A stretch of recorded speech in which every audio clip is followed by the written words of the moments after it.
Assalamualaikum warahmatullahi wabarakatuh. Selamat sore, Waalaikumsalam salam sejahtera untuk semua. Perkenalkan, kami dari kelompok 3 sub kedua yang terdiri dari Ilyas, saya sendiri, Ayu Ningtyas, Bella Febriani Sudarman, Melania Krisna Nawangsasi, dan Oki Rasma. Baik, pada kesempatan hari ini kami akan menyampaikan tanggapan terkait dengan video bad dan best practice. Adapun video tersebut akan kita saksikan bersama-sama, lalu nanti akan ditanggapi oleh rekan-rekan sekalian. Untuk kesempatan itu kami mohon kesediaan dari Mbak Sasi untuk menampilkan videonya. Setelah nanti ditampilkan, baru dikomentari oleh teman-teman secara pelan-pelan. Orang diduga mafia tanah mulai dari camat, kepala desa, hingga petugas BPN Kota Serang, Banten ditangkap Satuan Reskrim Polres Jakarta Pusat. Para mafia tanah ini melakukan penipuan ratusan juta rupiah dengan menerbitkan sertifikat tanah yang dijual kepada pembeli yang ternyata tanah tersebut masih milik warga desa. Para tersangka ditangkap karena menjadi mafia penjualan tanah, di mana pada masa aktif menjabat melakukan penipuan kepada seorang korban yang menderita kerugian mencapai 670 juta rupiah. Menurut Wakapolres Jakarta Pusat AKBP Setiokus Heriatno, modus para tersangka secara bersama-sama menerbitkan 7 sertifikat tanah dari 36 akta jual beli seluas 11.000 hektar pada tahun 1998 hingga tahun 2017. Di mana ternyata tanah tersebut masih milik warga desa Bendung, Kecamatan Kasemen, Kabupaten Serang, Banten.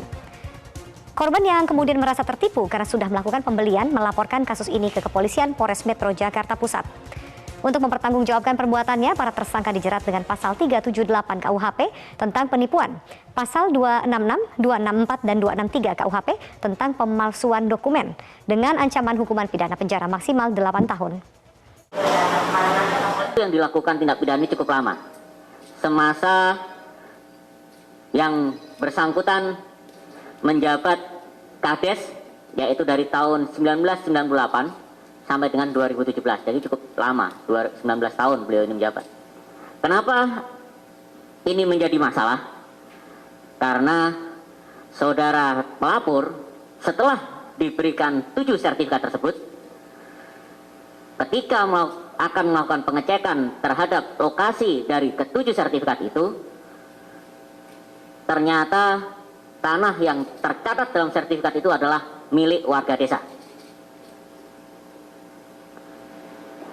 Untuk pejabat yang memberikan sertifikat ataupun menjanjikan ataupun yang memberikan AJB kepada pelapor mengelak, selalu mengelak ketika diajak untuk menunjukkan lokasi tanah tersebut.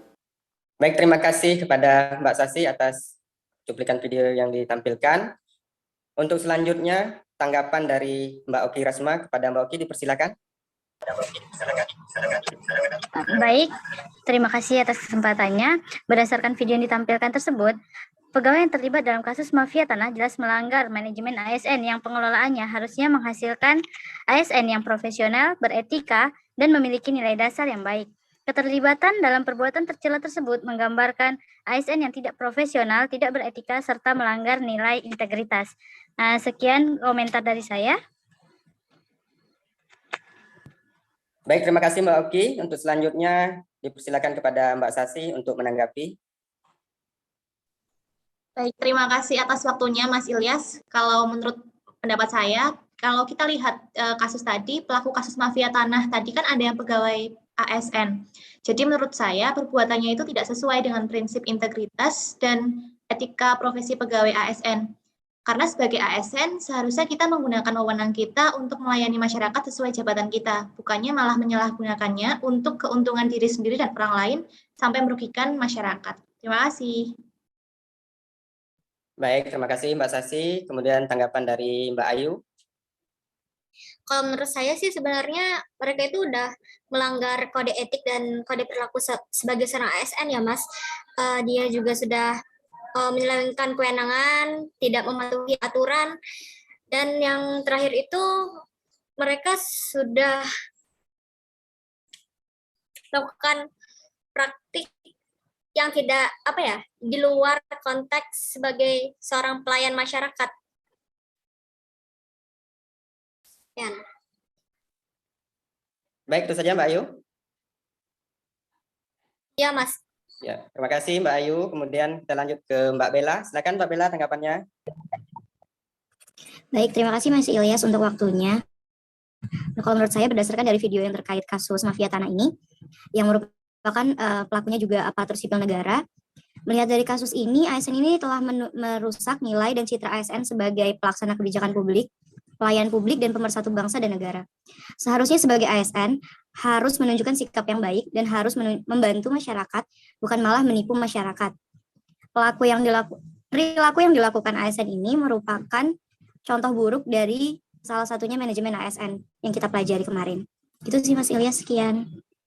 Terima kasih Mbak Bella. Untuk selanjutnya, mungkin kita akan menarik kesimpulan dari pemaparan teman-teman tadi, bahwa dari perilaku yang tercermin dari ASN tersebut, dapat kita simpulkan bahwa yang pertama, perilaku tersebut merupakan perilaku ASN yang sangat buruk dan memalukan.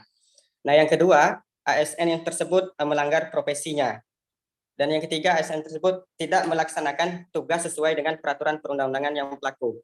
Dan yang terakhir tentunya ASN tersebut tidak berintegritas, sehingga dikaitkan dengan materi pembelajaran sebelumnya, maka di sini bertentangan sekali dengan materi yang disampaikan oleh Ibu Eva kemarin tentang manajemen ASN. Mungkin itu yang dapat kita simpulkan pada kasus bad practice ini. Kemudian kita akan melihat cuplikan video berikutnya berkaitan dengan best practice. Kami mohon bantuannya kepada Mbak Sasi untuk menampilkan video berikutnya. Baik, Mas Ilyas. Kantor Pertanahan Kota Administrasi Jakarta Pusat memegang mandat untuk menyelenggarakan administrasi pertanahan dan tata ruang di Kota Administrasi Jakarta Pusat. Kami bertekad selalu memberikan layanan terbaik kepada masyarakat. Era digital telah di hadapan, tak terkecuali dalam layanan pertanahan. Beragam inovasi kami berikan untuk memudahkan masyarakat mengakses layanan. Komitmen kami memberikan layanan terbaik, menghadirkan sertifikat tanah sebagai tanda bukti hak.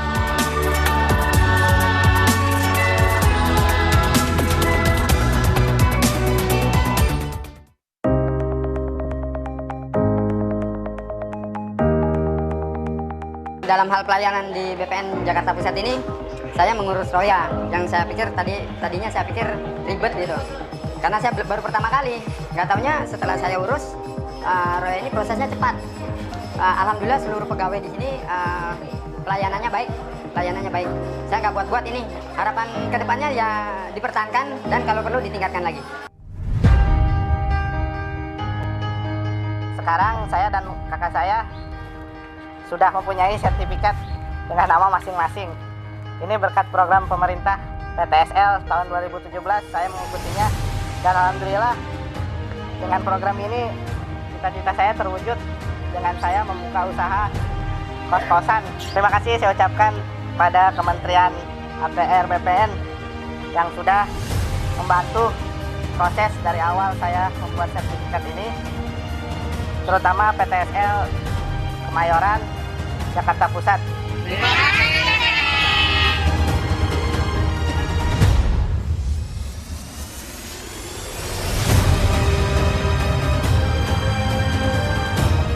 Kita melakukan beberapa inovasi dalam rangka mempermudah layanan pada masyarakat. Yang pertama, inovasi yang kita lakukan adalah kita namakan Siminta, sistem pemindahan peta. Semua bidang tanah yang diukur itu kita berikan barcode.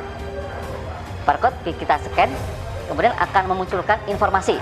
Informasi apa?